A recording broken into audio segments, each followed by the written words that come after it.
welcome back after a bit of a break. And we're back on schedule as usual on Tuesdays on our YouTube channel.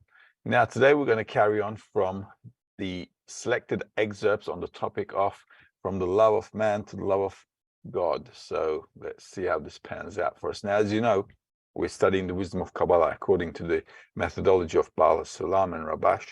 And we're part of B'nai Baruch, and this YouTube channel is facilitated so we can go over some excerpts and kind of refresh ourselves. If you are new to the YouTube channel, you may find beginners courses, semester 1, 2, 3 on this YouTube channel, and you can see how you go. If you're interested in studying with a group of like-minded people, you can always go to Kabbalah.info and actually register for a course or write in to see how things are working out. And if you want to join in, you certainly can. There's probably someone living near you studying with us in any case. All right, so you can hook up and get spiritual.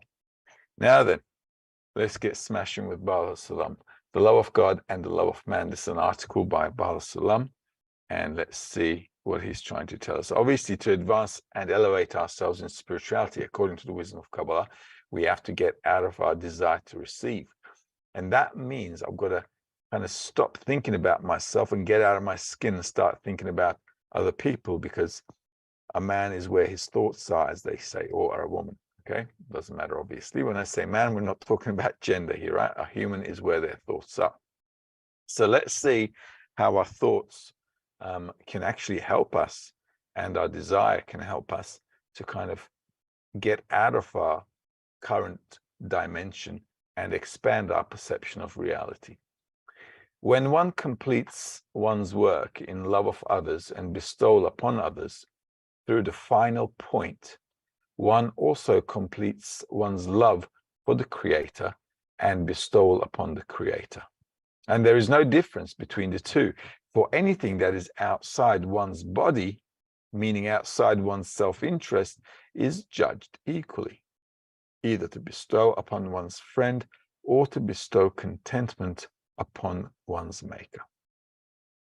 This is what Hillel Hanasei assumed, that love your friend as yourself is the ultimate goal in the practice, as it is the clearest nature and form to man.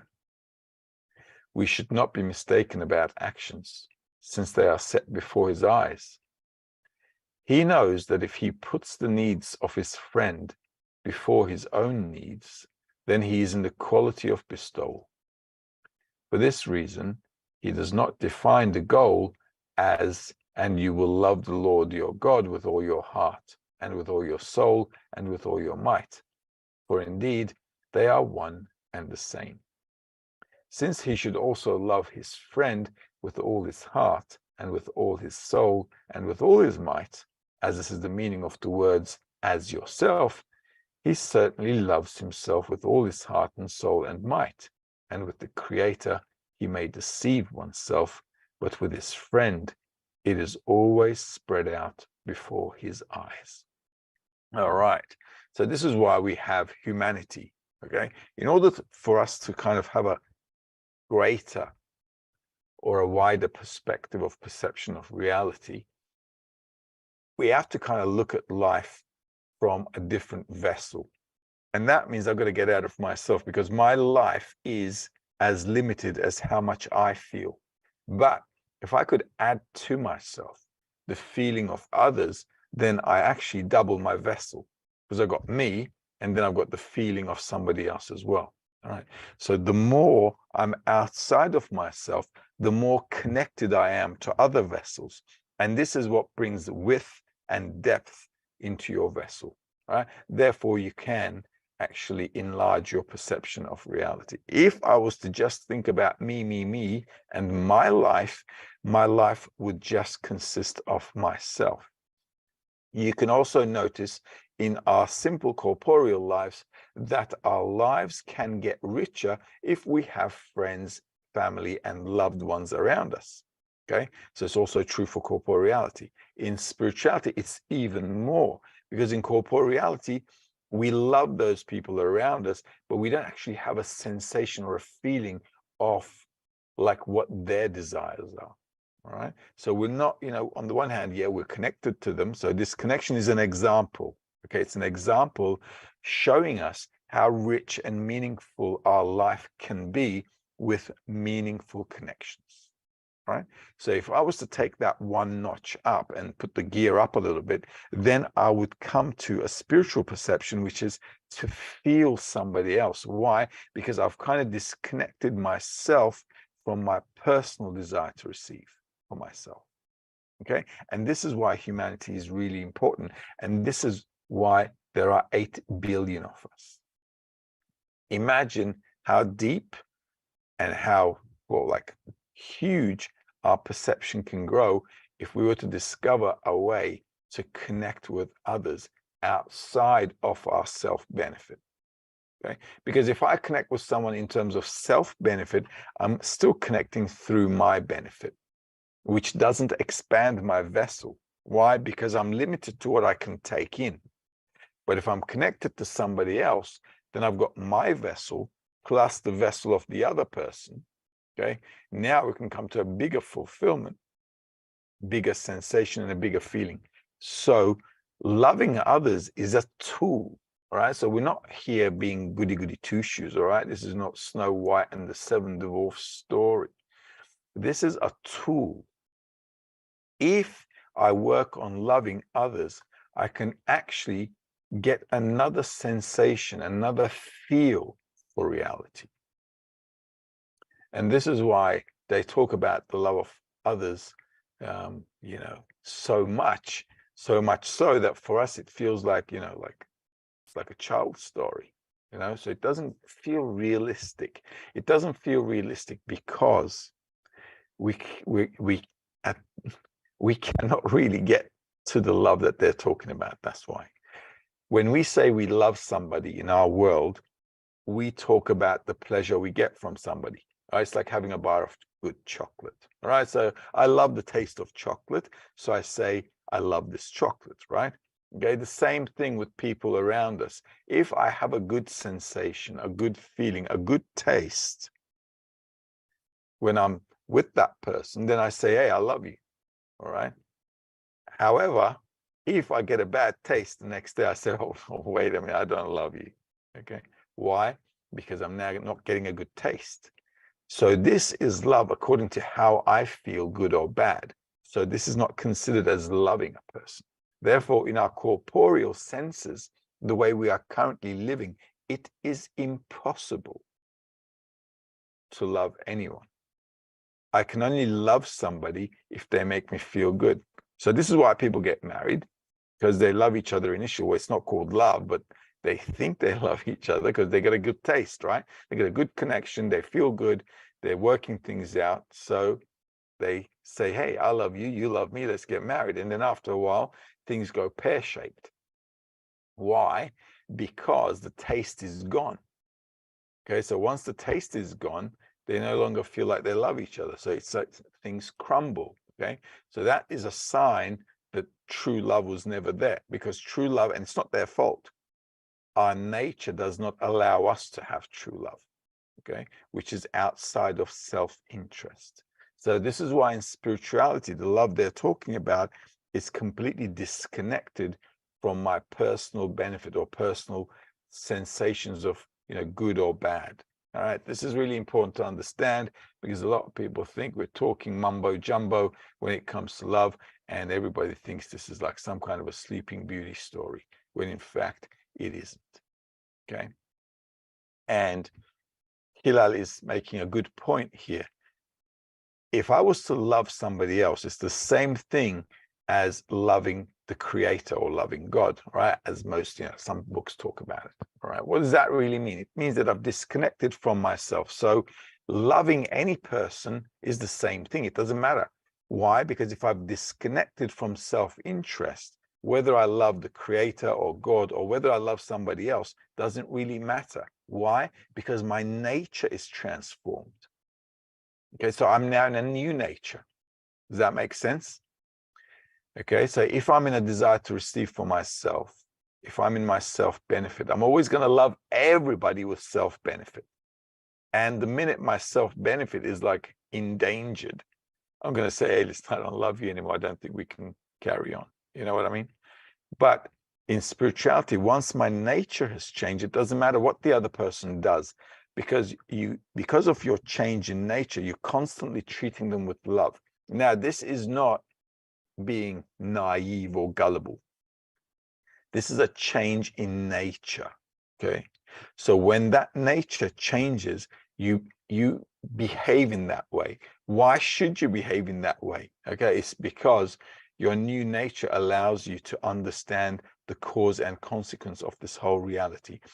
We may not right now bring one and one together and imagine to ourselves, how would reality change if my nature changed from self-love to the love of others? However, it's a completely opposite world. Imagine a state where you had absolutely nothing to worry about yourself. Zilch. No worries at all. Why? Because the more I think about myself, the more I discover what I lack. And that increases my level of self-worry over and over and over again. If you want to get rid of self-worry, stress, all kinds of things that trouble your mind, the first rule is not to think about yourself. Why? Because I gave you a tip in the beginning of the lesson, right? I said the man is where his thoughts are. If I don't think about myself from a perspective of reality, I won't exist. If I don't exist, I can't have a problem. It's very logical. It's very logical. Okay. It's just a matter of applying the method. Because if I constantly think about myself, I'm only going to think about what I lack because I'm a desire to receive pleasure, right? But if I never think about myself, then I get integrated into reality without self-consideration, and I actually become a non-harmful or a non-beneficial. It's not beneficial, it's not harmful. It's just a right way of integrating myself in there if I'm not thinking of self-benefit when I'm doing actions, right? So I'm not harming anyone, nor am I benefiting anyone. Now, if I'm not harming or benefiting, I'm in some kind of a balance, okay? Like the still vegetative and the animate levels are in balance in nature. What causes imbalance in nature? Guess who causes imbalance in nature? We do, right? Why? Because we have an excessive desire to receive for ourselves. We constantly want to get, and be fulfilled. The problem is, if you get what you want, the pleasure and the desire cancel each other out. So then you got to run around again. So your worry never ends if you keep living like that. So the only way to get out of the rat race or the loop is to find a way where you stop thinking about yourself. And that can only happen voluntarily if you're working with like-minded people who are aspiring to attain such a level of, like disconnection from their self-love. So when they're all working together on this, what happens is you build an environment where you're thinking about them, they're thinking about you, everybody's thinking about everybody else rather than themselves. Then you can have a sensation that all your needs are actually fulfilled. Okay, this is really important to understand. And Pesach was a really good example. I don't know if you guys were there, but we were there, right? So I was having a chat with one of the guys. I said, listen, what do you got to worry about? We had the morning lesson. I had a nap. I come down, there's breakfast. Somebody's preparing lunch. It's all done. Okay, it's all done. Why? Because everybody's thinking about everybody else. All right. So I'm doing translations during the lesson. The other guy is, I don't know, is reading. Somebody else is preparing coffee. The other guys are in the kitchen working for your dinner. So the whole mechanism is a system of people working for others all the time. So if you're in such an environment, you don't lack anything because everything kind of like comes in front of you. Okay, your tea is ready, your coffee is ready, the lessons are ready, we're learning. We're in this mechanism where nobody is using the system for themselves, but we're aspiring to attain a higher level of perception by acting it out. So by this role playing, we're actually simulating this model called love your friend as thyself. Now, the more you get integrated into it and you're constantly thinking about how to help the others in the role that you're playing in the society, then you begin to have the sensation that you're above being tired, right? So you feel like you're going with the flow, right? Just like animals are going with the flow, right? Just like the plants are going with the flow. They're not getting stressed out. They're just going with the flow. And then you can also go in with the flow. So this concept of loving others in order to come to the love of God is actually the switch that I'm making from self-thought to the thought of others. Now, why do they call it the love of God? Because in the wisdom of Kabbalah, the creator or God, doesn't matter what you call it, or the higher force, the upper force, doesn't matter what you call it. The force behind nature is balance between give and take. And the creator's attribute is love, and the act of love is giving. All right, because if I love somebody, what do I want to do? I want to make them feel good. How can I make them feel good? I want to give them something that they like or enjoy. Okay, so I'm kind of working for them. Now, if they love me, hopefully, right, they'll do the same. Okay, so we'll have this common interaction, and this common interaction is what builds this connection. So if you can make it strong enough, this allows you to stop thinking about yourself and start thinking about others, which takes you out of your current perception into a wider perception. Therefore, most of the time in humanity, when we're talking about love, people think, oh, you guys are all airy-fairy stuff and very childish. However, they don't understand that this is how you change your perception of reality, by completely attaining a new perspective and applying your faculties from a different perspective, which allows you to make that switch. Okay? This is why at the end of it, it says, if you love somebody truly, it's no different than loving the creator. Why? Because your whole mechanism has changed. Your whole nature has changed. You can't help but behave in any other way. Just like currently, we cannot help behaving in any other way except receiving for ourselves. Okay, it's just a matter of changing our nature through a bit of work called the wisdom of Kabbalah. Right, so no questions, I'm thinking. Oh, there are questions. Wow, so you guys missed me then. That's nice. Okay, so Rachel's asking, I'm compelled to connect with all life, and I'm sure this is from the creator, but it makes me confused in corporeal life, like a fish out of water. What do I do? Is this my ego wanting to receive all the time? There are no others in my corporeal reality practicing Kabbalah. Well, that's not true. You got us. Okay, so you got us. Okay, it's only once a week. I know it's virtual, but it doesn't matter. Remember what I said, it's all about where your thoughts are. It's not about where your body is.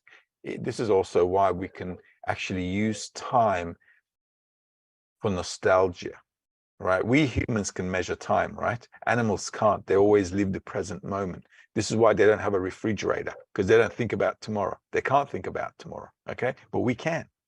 So what can I do? So if we think about the times, like the lesson, when we're learning about the things we've learned and what I need to do, I can actually retract from the past what I should do for the future. So despite the fact that we've got 1 week ahead of us, right? You can still use the lesson in order to think about how to think about others, or what you should do for others. Okay. Also, you're in where are you? You in the US? Yeah. Okay. So there must be somebody nearby, no? Nobody nearby in CABU? I'm in Arkansas, USA. Oh, wait, I can't hear you from there because this is connected. Okay. I can't hear. Okay, well, let's say there's nobody around you and you live on the mountains with the bears. Okay. So let's say that's the situation, because we had a guy like that in Canada. He was literally living in the forest with the bears, right? So he was like in bear country, and there were nobody around. So, but let's say this is your Oh, Arkansas. Okay, so it's close to bear country, right? So, okay, so let's say there's nobody there. But what do we have? We've got the lessons, right? They're on the archive. We've got books, okay? So there are people, you got family around you? Yeah, so you got family. Let's say no, okay? You got us, okay? We're family, all right? We're like family, okay? So you got us. So what we can do here is there is enough of us here to think about each other. And we don't have to do anything beyond that. Okay. I don't have to go run around doing all kinds of crazy things. If I just think about the well-being of others, if I think about their advancement, if I think about, reading the material, going over the material in order to build a desire in me so I can bestow, this is already progress. Because in our corporeal life, we don't really think about anybody else, do we? We're like constantly thinking about how to fulfill ourselves. So if I was to take aside every day an hour or so, or like the morning lessons as well, right? If I was to, take some time to listen to the morning lesson or go over some material, read a little bit, and took aside some time to contemplate about what I would like to become, how I would like to change, and what kind of a new level I'd like to come to. This is already great progress. A lot of the times, many people don't even do that. They're just running around like headless chooks. Okay. So what can you expect from that? Nothing. Okay. This is why humanity is going into depression. But we don't have to do that. We can actually work on ourselves because we've got the tools and we've got friends we can think about. See, you can think about Michelle here. We've got Ashley, Beste. Okay. So this is like a 10, right? So we've got a gang. All right. Okay. A good gang. Okay. So we can do that. Thinking about others is really important. In terms of our corporeal life, we don't have to limit anything. We just have to add a good attitude towards others. Okay. So all of us, we go to work, we need to eat, drink, sleep, we got these things we need to take care of. So there's no running away from all that. And we don't have to run away from anything. We don't have to restrict anything. We just have to add to our lives a new perspective, a new approach, that instead of thinking about me, I think about the well-being of others. So even if I'm cooking, right, in the kitchen, let's say I'm cooking in the kitchen. Obviously, I'm going to be careful with the knife, okay? So I don't want to, focus on the knife and I'm cutting the stuff. But on the other hand, I can still think about my friends. I can think about them being well. I can think about their well-being in terms of this.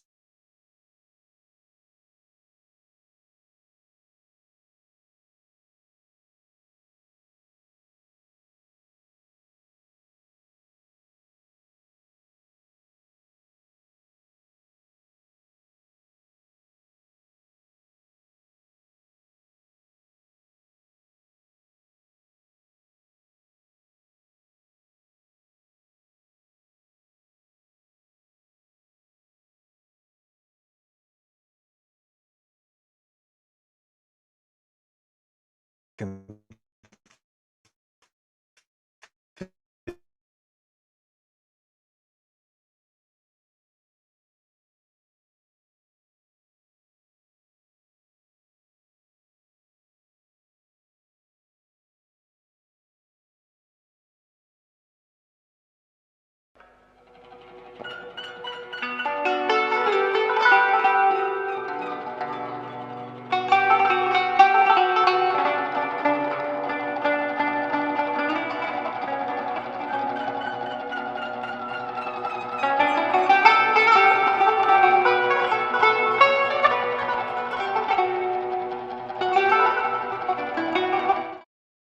you get the sound? Voice is good?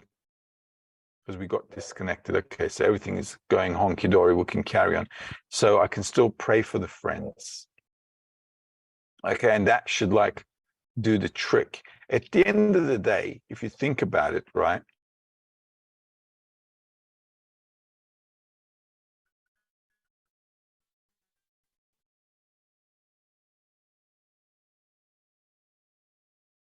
All of us are like, well,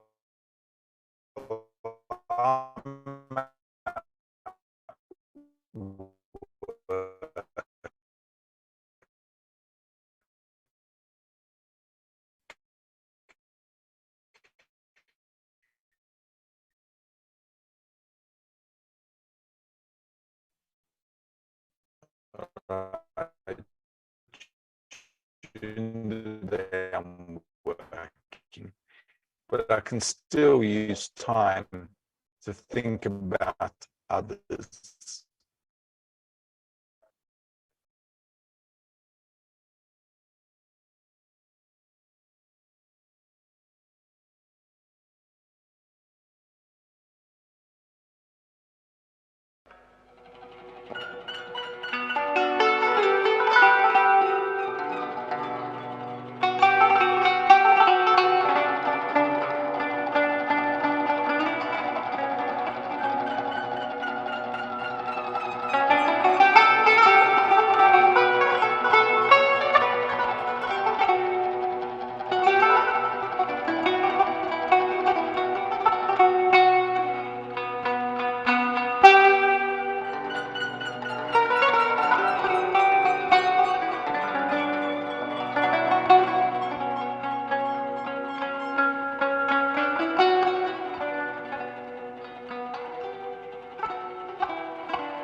Go on to the next Okay, so we're question. back on. We're back on. I apologize about that one. I think my internet's gone a bit choppy. And like Rachel, I'm also living out back somewhere, but her internet is better than mine, obviously. Okay. So there we go. All right, so I hope that question was answered. Now, because I don't see anything on the computer at the moment, okay, so it doesn't look like I've got internet on the computer. Can somebody read out the next question? So we'll work on the questions one by one, and then we'll just call it a day. Ashley, can you read? I'll be able to read it. Karen asked, do Kabbalists have a true love for their corporeal family? Absolutely. Absolutely, they do. Once they attain spirituality, they have a love for everyone.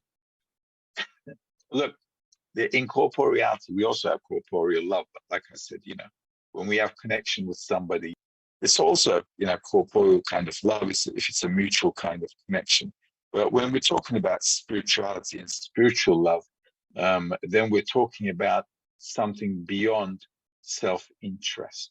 Unfortunately, in corporeality, obviously we love our families, right? Why do we love our families? Well, we're connected to them, right? We've got, we got the kids and so on. But a lot of times, as you see, if people do not keep that connection between them complete, ongoing all the time, let's say, it's like a fireplace, right? If you want to have love in the family, it's like a fireplace. You've got to keep adding the wood in. Okay, and if you don't add the wood into the fire, it's going to die out.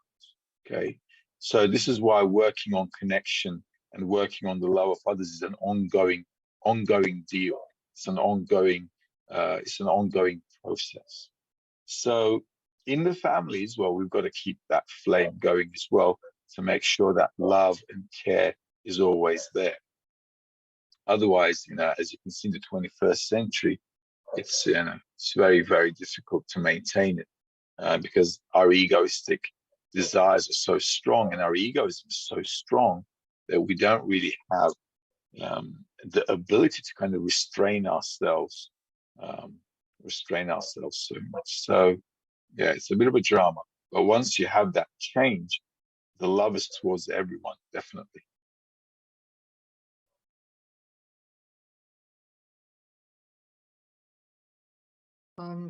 Patricia asked, does two married people have to reach complete bestowal before the Creator can love through each one toward the other? At the end of the day, all of us will have to come to a state where we reach bestowal.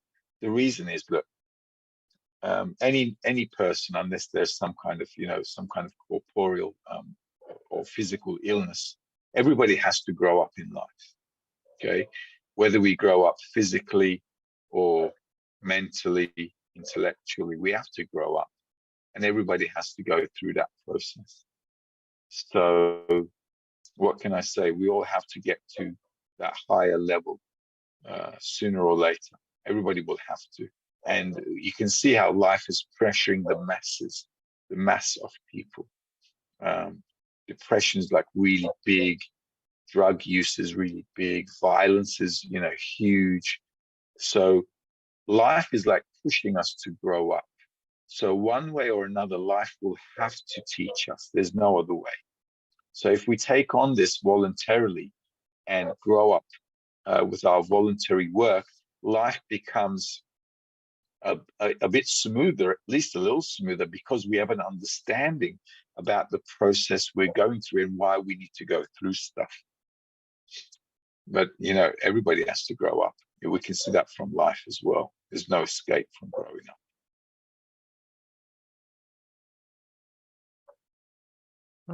Ingrid asked, how could one understand this text if one doesn't have this opposite nature?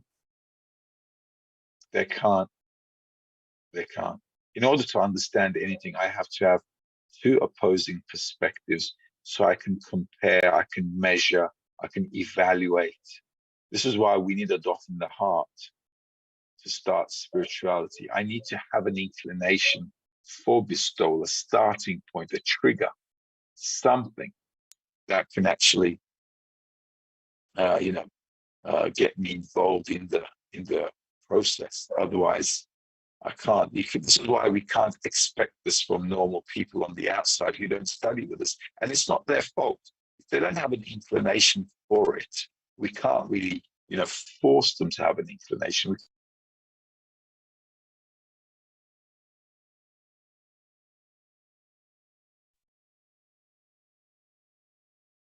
Okay, so we can't really push other people or force them to do things.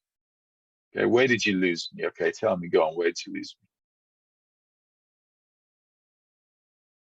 me? Okay, it's just bad. It's just bad. Don't know why. I will just get rid of all of this. Ashley, you got any other questions? Yeah, I have two more. Marlene asked, I love my family, separated from any self-benefit, unconditionally, so Kabbalists love everybody, meaning no self-reward calculation, only wanting good for them. Do you want to read again?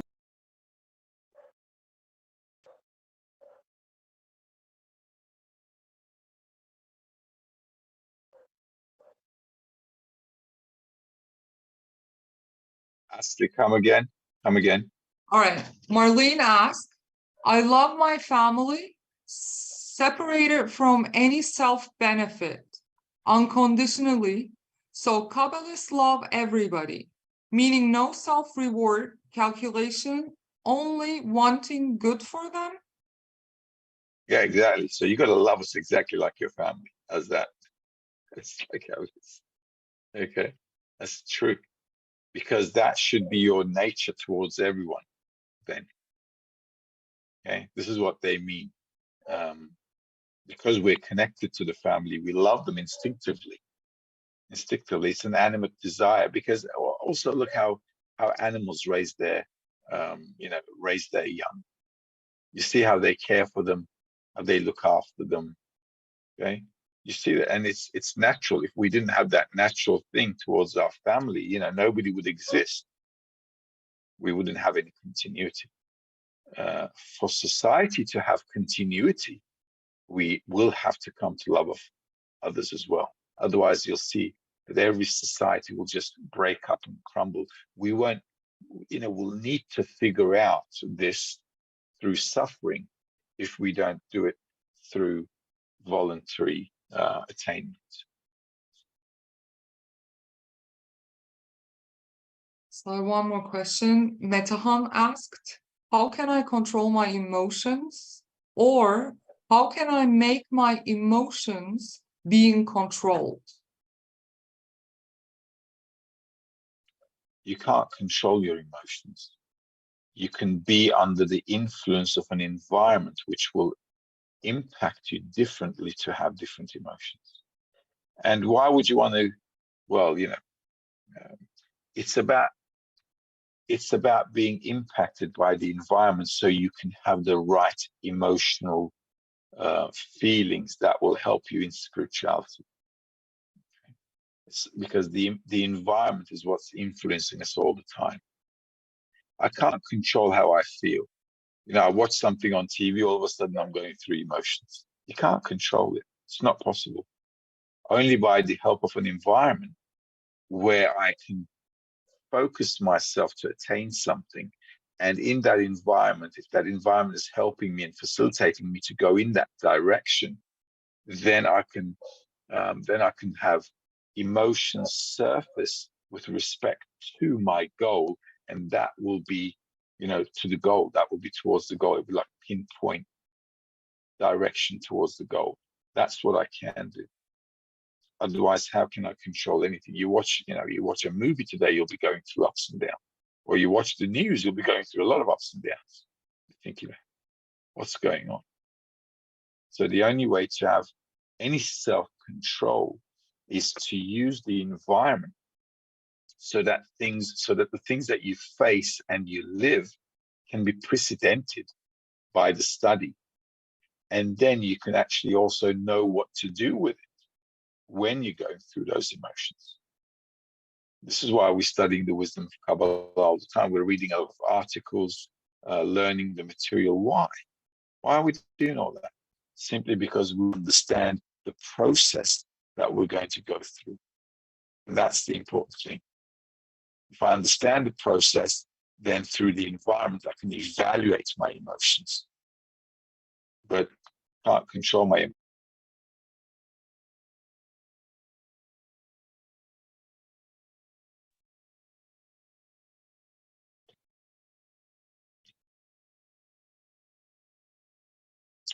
Great.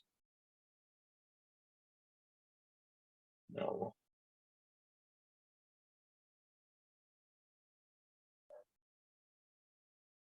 All right, sorry about that, guys, but I don't know what's going on with our internet today. Okay, my fault. Did you get an answer to Metan? Did you get your answer?